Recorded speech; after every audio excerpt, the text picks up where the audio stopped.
Welcome back to Daring Dreams, Heart and Strategy in Small Business Marketing. I'm your host, Hayley Bohan. And today's guest is someone who brings both heart and humor to the world of leadership and workplace culture. Michael Kerr is a Canadian Hall of Fame speaker, the founder of Humour at Work, and the author of 9 books. Yes, 9. His newest, Small Moments, Big Outcomes. There it is. Yay. He's spent over 25 years traveling the globe, helping leaders see themselves not just as decision makers, but as culture creators. And he does it all with a serious dose of humor.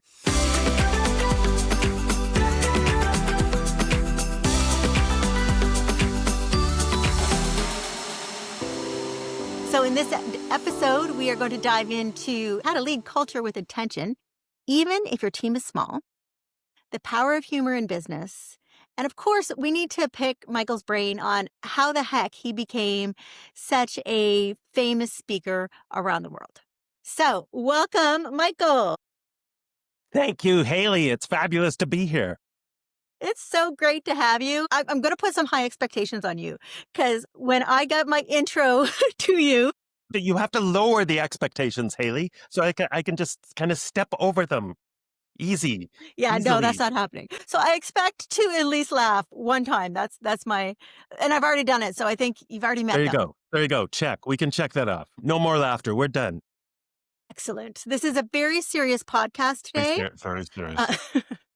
Okay, so I love to start off with my guests hearing about their story in terms of how did you get into a career in leadership and culture and kind of where you are now with your business. What was the spark that kind of got you to this place? I worked in this large organization. I was a senior manager. I oversaw a big team, huge budget. I was known at the time for my sense of humor as a leader. In fact, it was sometimes a point of conversation at the senior leadership table. My Good sense conversation? of humor. Yeah, so sometimes it would get me in trouble, just a little bit of trouble. But for the most part, I was known as a person who actually practiced what I now preach about. I led with a lot of humor. I brought a lot of humor into the workplace. I believed that, we should be having fun at work, not just because of all the benefits it brings, but because, life is short and work consumes the biggest chunk of our time. It's the single biggest use of our waking hours, our energy, our talents, our passions. So I think, why wouldn't we have fun? We owe it to the people we're working with, to our families, to our souls to create as fun a workplace as possible. Now, in this organization, however, the culture changed dramatically. And it became, how do I put this politely, Hayley? It became a soul-sucking, fun-sucking kind of workplace that was just sucking the life out of me. And I realized I needed to change things dramatically because I was not going to spend my life working in a soul-sucking workplace. Life is too short to do that. So I made the leap because I was a communications manager. So I did a lot of speaking and training. I knew that I was good at that. That's where my passion lay. And I wanted to keep doing that. So I thought, okay, I'm going to hang my shingle out as a professional speaker, see how this goes. Wow. And because I was interested in this idea of culture because our culture became so dysfunctional, and humor because I used it so much. I remember thinking that, there's must be a little more to this humor thing than meets the eye. And I actually went to a humor conference. Okay. I took a sabbatical from my job, went to this humor. It was very fun. And I started researching it academically. And that's what kind of sparked this journey to talk about how work should not be sucking the life out of us. We should, in an ideal world, feel energized by our work. I mean, now we're not always going to achieve this goal, but wouldn't it be awesome if we could finish the workday actually feeling better than when we went into work in the morning? That it actually energizes us instead of sucking the life out of us. Yes. So that's why I got started. It was driven, frankly, from a place of frustration that so many people are working in these soul-sucking, fun-sucking workplaces. Yeah. And they continue to work in these places. Yes. I don't understand it. I mean, there's a lot of opportunity out there.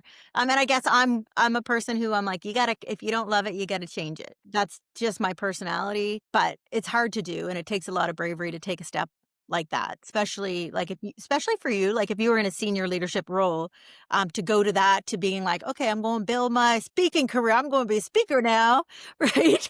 Oh yeah. Um, Oh, it was scary at first, Haley, right? Which I'm sure a lot of people listening, if you're a small business owner, you've started out, terrifying at first, or it can be, right? I remember, waking up the first day and thinking, okay, I'm used to having, dozens of people around me, and it's just me and my dog Eeyore. And literally especially the first 6 months or year, it would alternate every morning. One morning I'd wake up and I'd hear the theme from Rocky, and I'd be, this is the best decision of my life. And then the next morning I'd wake up and I'd be thinking, what the heck have I done? yeah. Yeah, because it No, takes no time regular to build up paycheck, too, right? It's not no like, pension, no benefits, right? Just what am I doing? So yeah. it was this roller coaster ride, but it smoothed out over time, started to get a few small wins, stuck to it. I was persistent. And yes, it was very slow the first few years, but it was fun. It was fun to build this thing from the ground up. And did you start out with the company that you have now, or have you like Humor at Work? Was that like, how old is that company? It's 1996 we're talking about, 1997, I guess. Okay. Yeah, so So that so that is pretty a much, company with staying power. yeah, yeah. Yeah. Mhm. And is And it, it are and you it a is in solopreneur, or do you have people working with you, or how? solopreneur. Nice. Solopreneur. So I'm a one man band, like Yeah. Artie the one I'm man a band playing. one woman band. There you go. I Yeah. highly recommend it. It's great. It's great, right? Well, yeah, it's there's pros and cons, of course, but there's a lot of freedom, a lot of flexibility, and yeah, so it's great, and I'm glad it worked out. Now the business did shift in terms of focus. It really was at the beginning very much focused just on the humor in the workplace aspect, why businesses should embrace more humor, how it can help a business succeed with their customer service, with how humor can help us communicate better, be more creative and innovative, boost morale, manage our stress, be more resilient, why leaders should lead with humor. So it was very focused on that humor angle of workplace culture, but it broadened over the years. So now I focus far more on workplace culture, recognizing that humor, I think, is one of the key traits, attributes, resources to build a great workplace culture, Yeah. but it also reflects a great workplace culture. So humor is the end result, I think, of working in a workplace, working on a team where you're doing all the things you should be doing to build a successful business, to build a successful workplace culture. Humor is just the end result of that, because it becomes easy for everyone to bring a good sense of humor Yeah. into work because they feel valued and respected and trusted and appreciated. I was just going to say, some people just aren't funny though, Michael. Like, how do they bring humor in if they're not funny? I've met people who I don't find very funny. I don't know that I'm funny all the time. It's a lot of pressure to be funny. So I make it very clear to my audiences, and in my books I talk about this. It is not about being funny. It is Okay. certainly not about telling jokes, being the office clown, being the office stand-up comedian, having a sense of humor. And I take this very kind of global definition, if you will, of humor, that humor is about just being more human and more authentic. It's about finding the humor that's out there that happens every day in our lives and appreciating it. It's about being able to laugh at the things that you cannot control. And if you're a small business owner, that can be quite a bit some Yeah. days, right? There's a long list. And yeah, and especially as a leader. So for the leaders out there, I really want you to hear this one. It's especially about learning to laugh at ourselves more. It helps us stay humble. It helps us stay human. It helps us get over this need to be perfect all the time. And it allows us to just be human and be okay with making some mistakes and fumbles. Laughing at ourselves is one of the most important things we can do, I think, as leaders. And is it not a truism that when a person takes themselves overly seriously, no one else takes them seriously? That's the irony, right? Is people Yes, go because around it's taking so themselves all crazy. seriously, and the reality is, hey, no one's taking you seriously now because you're taking yourself so bloody seriously. So it's about lightening up on yourself, and it's about just creating that lighter tone where people can bring their sense of humor to work. So if you feel like, well, I'm not a naturally funny person, that's okay. And it's not about being an extrovert by the way, either. Some of the Okay. most effective, successful business owners and leaders I have interviewed all over the world are introverts. Some of them have even said they're shy. However, they recognize they cannot hide behind those natural personality traits. As a leader, it is their job still to get out and connect with their employees, connect with their customers, and to build that culture where it's okay to have some laughs, where it's okay to bring your sense of humor along for them. So how do you do that? How do you build you just like give me some like tangible like what's a step maybe? So let's bring it back to small business. So the clients that I have and a lot of the listeners are in this spot in their businesses where they're starting to hire their first, few people. Um, a lot of them are, 10 people or less. And a lot of them have a lot of culture problems. They really, really do. So what would you kind of give as like for somebody like that who and I think the culture problems, at least the ones that come top of mind right now, is that the business owner is so busy, and wearing so many hats that oftentimes the staff just feel like a number. You know what I mean? Like Right. just like Sure. just do this. And they also have their staffs doing a lot of different things, like no defined roles kind of thing. Right. So for a company like that, how do you go about starting to change the culture or start out with the right culture? Yeah. The very first thing I think every leader out there needs to embrace is to just embrace the idea that, first of all, don't think of yourself as not just a manager, but think of yourself as a leader, because there is a difference between being a manager and being a leader. Not saying we don't need good management skills. If you don't have good management skills, your business is going to end up like an episode of Game of Thrones after a while, and nobody wants that. So we need good, strong management skills. However, there's a fundamental difference between being a manager and being a leader. And beyond that, I challenge everyone to think of themselves as a culture leader. And why do I say that? Because we know, and this is what you need to embrace too as a mindset, is that culture is your number one competitive advantage. It really is. It is your number one driver of success. And we should probably define what I'm talking about here. By culture, I just mean not what you do in your business, but how you do the things you do. It's your mojo. It's the feel of the place. It's the employee experience. We talk about customer experience, and I know all of you are very focused on providing great customer experience, but what experience are you providing for your employees? So it's about the unique set of rituals, traditions, values, behaviors that make your business you and different than your closest competitor. What is your unique culture advantage? We know it is the number one driver of success.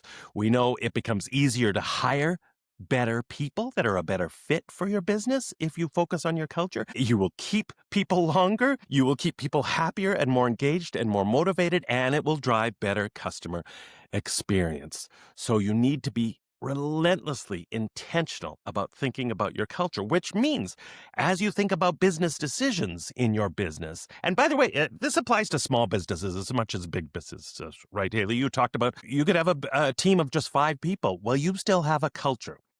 How you work Absolutely. together, how you communicate together, how you collaborate. You've got a culture there. So being intentional means every time you make a business decision, get used to also including the culture factor. So how will this business or how will this decision impact our culture? Will it help build our desired culture, and will it reflect our desired culture? And of course, it becomes essential that you hire with your culture in mind, that you are hiring people that aren't just a fit for your culture. The danger with hiring, Hayley, people who are just a fit for our culture is that we sometimes run the danger of just hiring clones of ourselves. Right? Yes. Because we're so And awesome. that's Why wouldn't we want more of us? But the danger there is if you want to really innovate and grow your business in the long term, sometimes we need to hire people that are going to challenge us, that are going to move us in the right direction with our culture, that are going to bring skills and attitudes that maybe we don't have on our team yet. So hire relentlessly for your culture, which means on your website, when you're promoting your business, wherever you do that, Talk about your culture, bring it to life, make it fun, make it conversational, connect people's hearts to their minds. Talk about the experience employees are going to have working with you. Set yourself apart by doing that. And then relentlessly in the hiring process. And in fact, I wrote a very small book several years ago because this is such an important topic called Hire, Inspire, and Fuel Their Fire: How to Recruit, Onboard, and Train New Employees to Live Your Culture Out Loud.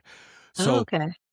gear your questions, gear your whole interview to make sure you are assessing for a person's attitude, for the culture fit, for the values that they are going to bring into your company, because that is absolutely critical. And then as a leader, you've got to keep that culture message alive. You've got to talk about it. And like you said, Hayley, we get busy, especially in a small business. We get busy, we're focused on all this stuff, and we're running on that rat wheel.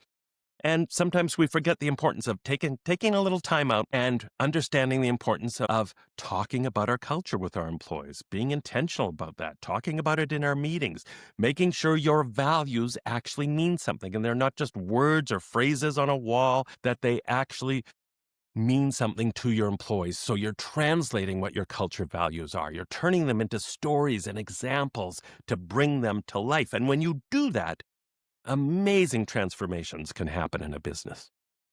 So how do you pick? So I do work with obviously brand strategy, and part of that is we come up with the brand values. Now, for a Yeah, small business, often the brand values become the company values, right? right. Because their company is their brand. Um, how do you come up with culture values for them to decide what should be the, 3 or 4 things that we really should be pushing, or do you have a recommended culture for people?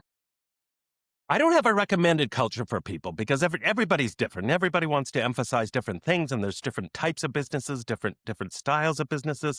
I certainly present examples in my book of what some companies do come up with, but I urge them just to have really rich, deep converse to really think about these, right? So you're not just slapping together, these words that you've seen some other company have. I mean, the funny thing about values, Hayley, and I'm sure you've seen this in your travels, is I will sometimes show examples of different companies that have the exact same list of values. Like they're identical, same Yeah. list of values. And yet, company A, kind of a soul-sucking, fun-sucking culture. Company B, same list of values.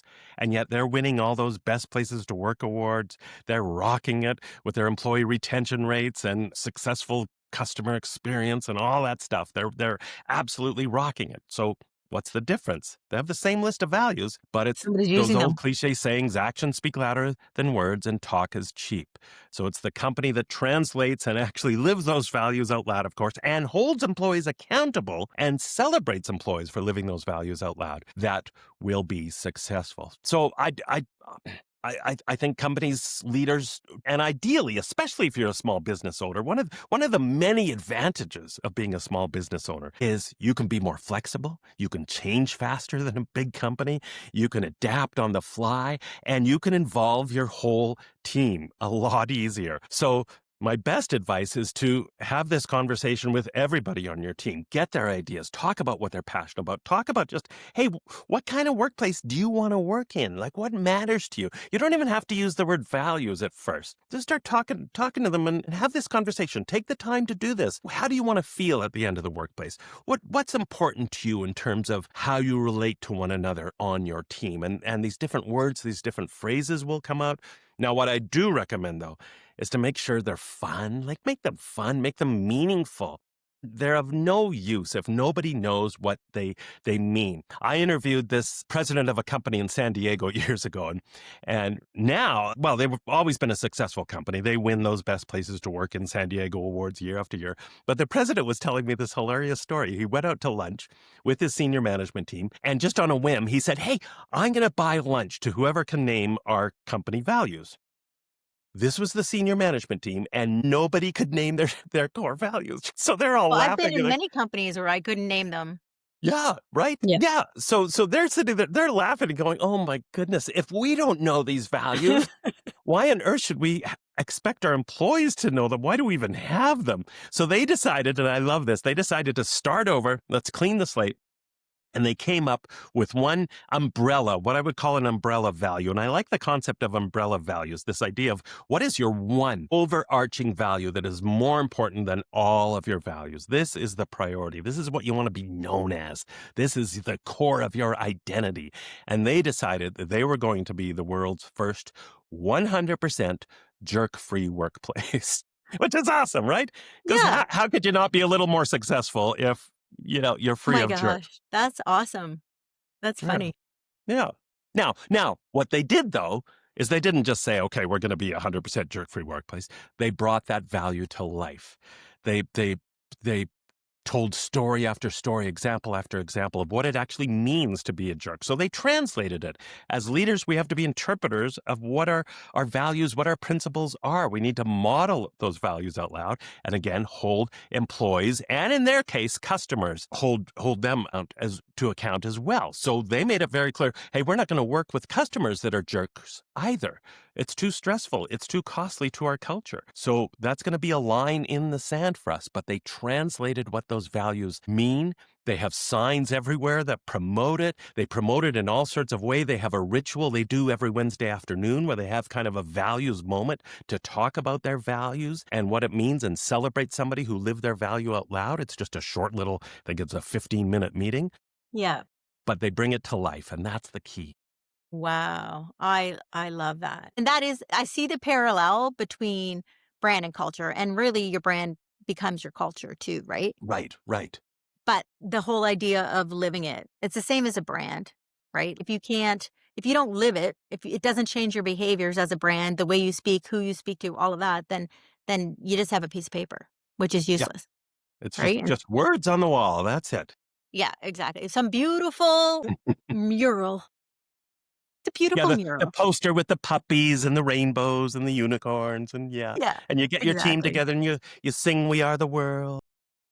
We are the world. Okay, so I want to talk about your humor stuff again. So for me, I would think that that angle has been a big differentiator for you throughout. So why do you For believe sure.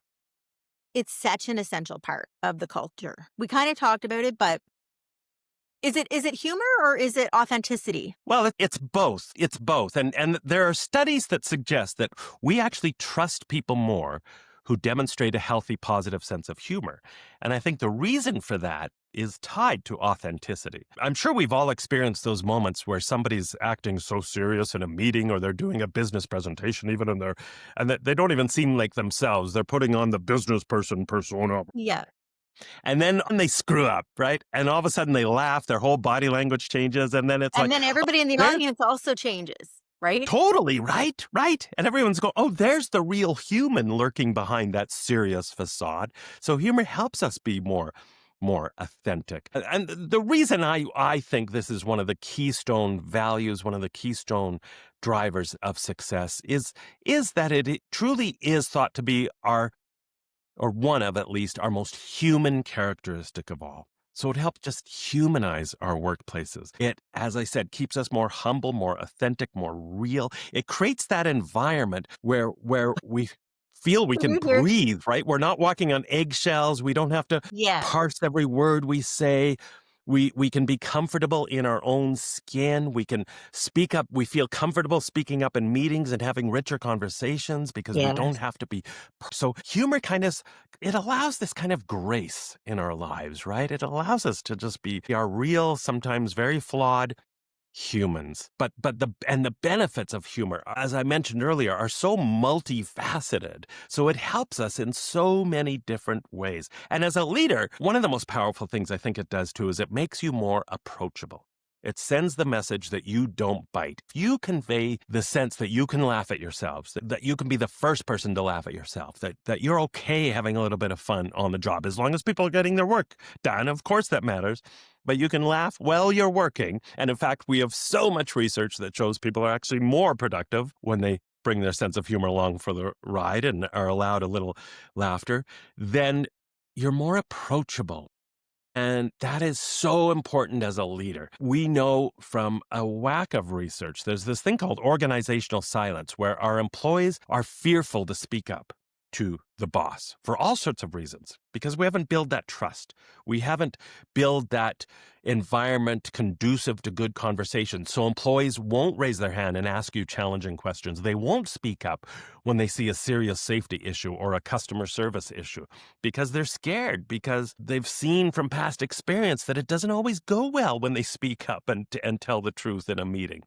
So bringing your sense of humor along for the ride it's not the only way, but it's one of the most powerful ways I think that you can create that culture where people know that you don't bite. They can come and talk to you with their serious issues. They can suggest an outrageous idea that might some innovative new result for your business. They can ask those tough, challenging questions. Yeah, I love that. Speaking of authenticity, I don't know if you could hear, but my dog is snoring. Like, I just have to wake her up. Just a second. You're going to wake I'll up your dog. probably Oh, flush poor this out. dog. I'll just talk amongst myself. Was it so? Did I put your My dog to word. sleep? Is this She's what you're fine. learning here? I'm boring your dog. Oh, what is your dog's name? Rosie. Rosie. Hi, Rosie. Hi, She Rosie. Are you likes a loud to do snorer? this to me every time. She does this to me. The last couple, it's like I think the sound of my voice like makes her fall asleep. Okay. Go lay down. Rosie, come on. This is a fun topic. Stay with her. Yeah, you're giving us a complex, Rosie. Yeah, yeah. Okay. So, sorry about that. That's okay. I also find in the speaking world, like for me and coaching and stuff that I do, that humor really like is kind of my differentiator a little bit in when I deliver my like training and stuff because I'm so well, I do stuff like that, but like you just can't care. You just have to be able to be yourself. And I think you're exactly right. That makes people at ease, makes them be themselves. And when people are themselves, that's when the good stuff comes out. Yeah. Yeah. And it makes you, and this holds true for all your employees as well. It just makes you more likable, right? People want to work with people that aren't jerks. They want to work Yeah. with people that they like. And so humor is one of the easiest ways to do that, to send the message that, hey, I'm human and you can talk to me and I don't bite. Yeah. Yeah. I love that. Okay. So let's switch gears a little bit and talk about you building this business up. So I know you had mentioned the first couple years were a little slow, like as it is with most businesses. So Sure. what would you Yeah. say was the thing that allowed you to really start to gain momentum in your business? Well, it was, yeah, I think any small business owner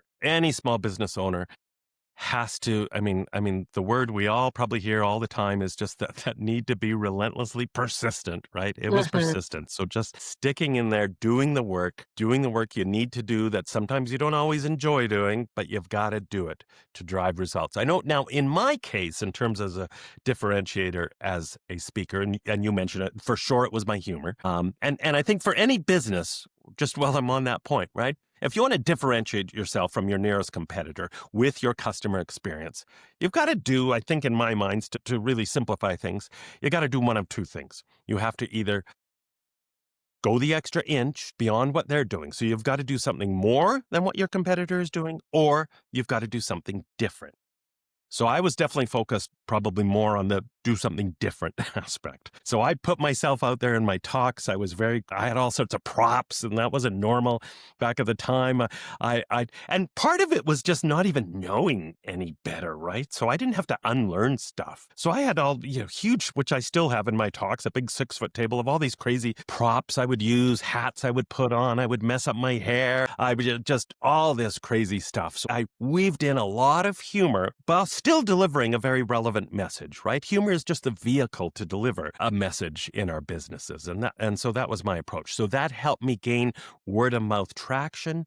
But what I did very early on that differentiated me too, compared to a lot of speakers, I think, was I did so much research on my topic, going to conference, reaching out, talking to leaders, interviewing people in companies all over the world, which I continue to do today, to get these great stories, to get these really interesting, cool stories. And that was one of my big differentiators. too. And when you share those stories, it makes you more relevant and it makes you more credible. And also it offers audiences the sense that, hey, this stuff can really work. Because I'm talking about sometimes some pretty crazy ways we can add a little humor to the workplace. For example, I talk about this one company, a really easy way to add more humor into your culture is to create some fun theme days every now and then. Some companies do these every week. Like this one company, they do third person Thursdays where everybody talks about themselves using their own name. So Michael loves this idea. Hey, Michael, I'll see you in the Nice. meeting later on, right? Like so stupid, but how could you not go around with a smile on your face all That's day? funny. So by sharing these examples, Yeah. and especially sharing them from really, what we would perceive to be very serious conservative businesses, people kind of go, okay, it gives them permission to try these things. And there's the social proof that it actually works. So that was a big differentiator, I think, for me too. And then early on, and I certainly tell this to new speakers, early on, one of the things I did right away, and this applies for every business as well, is right away make sure you are collecting those testimonials, those customer reviews, those rave reviews from your customers right out of the gate. Those are so important these days. So building that again, social proof that you can share with other potential customers is so important, absolutely critical. Yeah. And in the speaking world, and I know I mentioned this on another podcast, but Talkadot. Have you used Talkadot?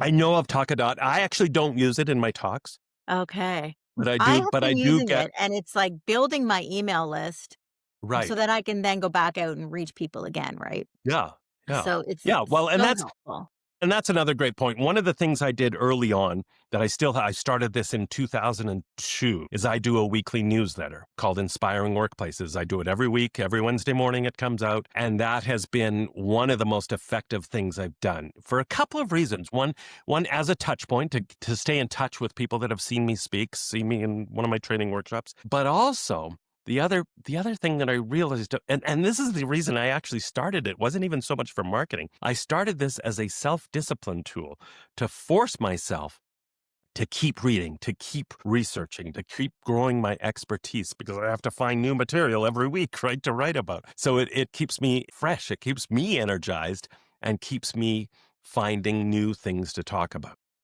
I like that. I like Yeah, that. Yeah. Weekly too, and like that touch point with people.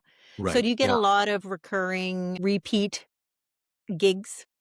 I Yeah. do, and most of my business is word of mouth, and that's something I've grown to appreciate too. It is largely word of mouth, and sometimes it's the word of mouth is crazy, right? Because I'll get an email or a phone call, and well, less phone calls these days I find, but email where somebody will say, "Yeah, my spouse's cousin's boss saw you at a conference 2 years ago," and there'll be these You know crazy it was a good connections. conversation Yeah, if it yeah, went right. like 3 people over. 3 people removed. It's hilarious, but it's very much word of mouth Yeah. driven for Yeah. sure. And of So course, that these days, speaks to then, the quality, right? And yeah, I think that for so many small businesses, the first, at least for me too, it was the first couple years I had to market, I had to push, I had to do all the stuff. And then like I've kind of been coasting, right? right, On word of mouth for like the last 5 years. yeah, So it's not always hustle, hustle, hustle. It's like building your networks and doing such a good, irresistible job that people keep coming back and keep talking about you. totally, totally. And Haley, you twigged me to something that I want to stress here, going back to the culture and the idea of thinking of yourself as a culture leader. I really want to emphasize this point because as you mentioned, right, small business owners, we put in the hours. It can be long days, a lot of work. Here's what I want to remind you of, though. When I talk about you now thinking of yourself as a culture leader, I'm not talking about adding more to your pile. I'm not talking about adding on. In fact, I want you to embrace this mindset. This will make your life easier in the long run. This will mean less work for you in theory in the long run, the more you think of yourself as a culture leader. So it's not necessarily, yes, you may have to do some things you weren't doing before, but for the most part, it's about continuing to do the things you're already doing, but just doing them in a little bit of a different way. Mm. and it will create less stress for you in the long run. It will save you time and energy in the long run. Time and energy. The first thing that popped in my mind was like more retention, right? People will Yeah. stay because there's so much turnover in small businesses too, because oftentimes you can't afford to pay as competitive as you would want. Right? Right. And so Right. they're like, I mean, it happened to me. I had an admin person at one point, and she got a job at the hospital. And she's like, they're giving me benefits and they're giving me this. And Yeah. it's like, Yeah. And you $20,000 can't more a compete. year. And Yeah. what can I do? Right? Like, and it took a long time to train her. And then so that now I'm like, I don't want to hire anybody because this is hard. And so it is Well, hard to lose people. it totally, and it's a huge expense. And again, that's a really good reminder, Hayley, of what you said, is that because there's so many things you can't control, because you can only pay your employees so much, perhaps in your market, in your business, and there are going to be greener, literally, pastures out there, that means you need to be even more intentional about your Yes. culture, even more intentional when it comes to being a good leader and doing those things that matter, appreciating your employees, recognizing your employees, creating a fun environment for them, whatever you can, focusing on those intangibles that we sometimes dismiss as not being very important, but they are critically important. Yeah. Yeah, absolutely. And so one of the things that I do when we do brand strategy is we talk about like the purpose of the company, right? Not in terms of profit, but in terms of what is the good you're doing in the world. Yeah. How does that play into culture, or is it less important in your mind than kind of some of the more everyday values being lived? Like the No, I think that speaks to a sense of purpose, and I talk a lot about that. I talk about that in my last book. I talk about that in all my talks because we know when employees have a sense of purpose at work, they are far more engaged, they're more happy, they tend to be more productive, and they tend to be attracted to businesses that have a sense of purpose Mhm. and stay longer when they have a sense of purpose. In fact, an International Mercer survey found a sense of purpose was one of the top motivational influences for employees. Now, when I talk about a sense of purpose, one of the first things I hear is, well, we're not exactly solving cancer here or solving world hunger. How do we have a sense of purpose? Doesn't matter what you do for a business. You still need, as a leader, to connect to your own sense of purpose and to connect your employees to a sense of purpose. And it can be in just simple ways. There's this wonderful study. Amy Resnesky, a Yale professor, talks a lot about purpose at work. And she has this wonderful study that I often reference of cleaners in Midwestern hospitals. Now, think about that. Think about this. These cleaners, they're doing the same job, same duty, same roughly level of pay, same culture, same hospital, and yet very, very different mindsets that she describes in her research that we see across every profession. At one end of the scale, the cleaners not very happy, didn't deal with stress well, and they would talk about their job like this. Yeah, my job, it's pretty boring. Anyone could do it. And then they'd rattle off their job description. Here's what I have to do, blah, blah, right? Yeah, so not very motivated. The yeah. other end of the scale, though, now, same hospital, same job, same culture. Yet they would say things like, oh, my job, cleanliness in a hospital is really important. People die if we don't clean properly. And you know what I love is connecting with some of the long-term patients we have in the hospital here. So Mm. there's a patient down here. He's bedridden. So every chance I get, I move the artwork around in his room. And that gives me such a great feeling to be able to do that for them. So they just through their mindset have Mm. reminded themselves of the purpose of their job. But as leaders, we need to make that connection. We need to make sure we're doing that. A really simple example, too, of how a sense of purpose can change for people. And I have all sorts of these simple little examples. I was hanging out at this fantastic company called Barrel Health Call Center in Dallas, Texas. They have an amazing culture and a fun culture. And the receptionist had the job title, the Director of First Impressions. And I'm seeing that more and more in businesses because that captures the real purpose of that job, right? Yeah. Rather than receptionist. I'm the director of first impressions. So just doing things like that. There was a food and beverage manager at a hotel in Orlando, Florida I met, and his job title was the manager of Vibe. Same idea. So he was talking to me about, hey, I'm the manager of Vibe. And he said, when they changed my job title, it kind of opened up these new ideas for me about how I view my job and how important my job is. Or you look at Mm. so sometimes the language that we use matters.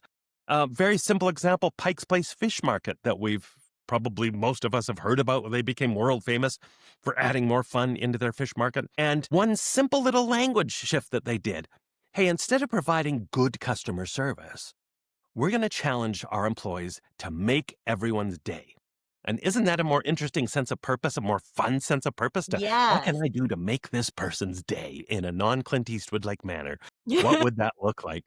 So, thinking about the language we use, but being overt in terms of making sure your employees understand why their job matters. That's Mm, all we're talking. No matter what they do in your company, reminding them on a regular basis, hey, we appreciate what you do here because without you, here's what would happen. yeah. And celebrating the downstream benefits of what you do too, right? So celebrating not just your business success, but your customers' success because of you, because of your services, your products. How is success showing up for them? There's a company in, I think it's South Carolina, where they make a piece of medical equipment. So what they do is regular field trips where these frontline employees working in the factories, building these little widget things, they will actually meet with the patients and the families of patients and the doctors and nurses to see the impact of what their little piece of the puzzle on that assembly line actually leads to in terms of an end result. Yeah, that's so important. That reminds me of in my previous career, I was a brand manager for Swiss Chalet. So all the Okay, yeah, restaurants across yeah. Canada. And they did every year they did this campaign to raise money for the Sick Kids Hospital and their equivalents like in other provinces. And when I took it over, I invited like the managers, the assistant managers, whoever wanted to come from each of the restaurants to go to Sick Kids, read to the kids and like actually experience what is this campaign going to mean. Yeah, And yeah. that year, I think it was 4 times the donation Wow. across all. We did other things too, but that was one of them, and I think that that was a really important one for you to see For tangibly, sure. what am I doing? How am I changing? How am I changing lives for the better because of what I do? So they Totally. just had to Totally. sell these little coloring things, little origami ornaments, small little task, but then they could see the impact. Right. Totally. Totally. Well, and even, okay, so, coming from the food industry, even that as an example, right? If you're in the food industry, reminding people that you're not just serving food. You are creating experiences for people. You are part of sometimes people's most important part of their lives, touch points in their lives. They might be celebrating a party or a birthday or an anniversary or a promotion at their work or whatever it is.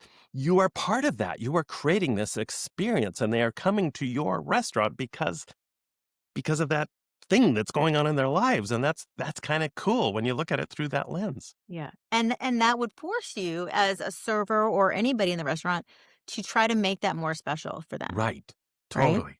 Yeah. Yeah. And sometimes people maybe can only eat out on those special occasions. They're not like going out Right. for dinner every day. And So, so yeah, when they so go this out is and a they big eat, deal, right? It's a big it's a deal big for deal. yeah, Yeah. Yeah. I love that framing. I think that is so important, especially yeah, in ensuring your employees are feeling like they're valued. Because I think employees who don't feel valued, they leave. totally, totally. Still one of the number one reasons employees leave us. Yeah. Yeah. And we don't want good people to leave us because they're so hard to find. Yes. Well, and that's the mindset that we have to embrace too. I talk about it in Hire, Inspire, and Fuel Their Fire is if you want to hire the best people for whatever that means, right? And it's different depending on the job, but the best people, it doesn't matter what job you're hiring for. Obviously, you want the best person in that position. Well, if they truly are the best person, they can go work for whoever they. So you've got to sell yourself as much as you're expecting them to sell them to you. It's got to be Yeah. a two-way conversation. Yeah. Absolutely. So tell me about your newest book. What is that one about? This baby, yes, my last baby, small moments, big outcomes, how leaders create cultures that fuel extraordinary results. So this book is as much about culture as it is about leadership. And it really is a guide for leaders to help them think of themselves and embrace that idea of what we talked about earlier, being a culture leader, why culture matters, and how you can be a culture leader and build the kind of workplace that drives results. It's got tons of examples from businesses all over the world, small businesses, big businesses, examples on how to bring more humor and fun into the workplace, how you can recognize and appreciate your employees better, how to bring your values to life, how to connect to that sense of purpose we were talking about. Lots on communication, because communication is everything when you are a Yeah. leader and when Yeah. it comes to building a great workplace culture. So there's tons on the importance of communication and how to communicate with your team, how to have good conversations, how to have rich conversations, how to have those uncomfortable feedback conversations, and And don't how to hide behind email. and Do not don't hide email these exactly. uncomfortable feedback conversations. Yes, exactly, Haley. So it's packed full of great ideas and inspiration to just help people build a more inspiring, collaborative, positive, humane, and yes, fun workplace environment. I love that. And it doesn't mean spending more money, right? Like you said, it No, doesn't mean more work. It's just changing what you're doing. exactly. And yes, and thank you for saying that. No, it doesn't mean you have to spend more money necessarily. The amount of things you can do that cost nothing is crazy. There's so much you can do because it starts with your mindset, your attitude, your approach, and finding just simple ways to improve the employee experience for all your employees. Love that. Okay. So if listeners could walk away with just one idea about leadership or culture, what are you hoping it is? Well, my central idea almost always boils down to this. We've got in Canada, North America, on average, we've got about 4,000 weeks in this journey called life, which doesn't sound like a lot when you put it into Yeah. weeks, right? Because weeks go by really fast. So we've got one crack at this thing called life. You have a disproportionate impact on your employees, on your business as a leader. So embrace that idea to be a force for positive change and to leave a truly positive legacy. And I don't mean leave behind a legacy because it's too late to enjoy it for yourself. You are building a legacy day in and day out as a leader. You leave an impression. You leave, as my friend Carolyn says, you leave a wake every time you leave a meeting, you leave a conversation with an employee. So I want to challenge you to think about what legacy you want to continue to create day in and day out in those small moments. That's why I called the book Small Moments, Big Outcomes, those small things you can do to embrace that idea of being a culture leader. And if you truly embrace that idea of being an intentional cultural leader, the results will follow. You really will create extraordinary results. I love that. I love that. Okay, everybody. That's a wrap for us today on Daring Dreams. Thank you so much, Michael. That was an awesome conversation. Loved it. It's been a fun conversation, and I hope people got a lot of great ideas and more importantly, are just inspired to try something different. Absolutely.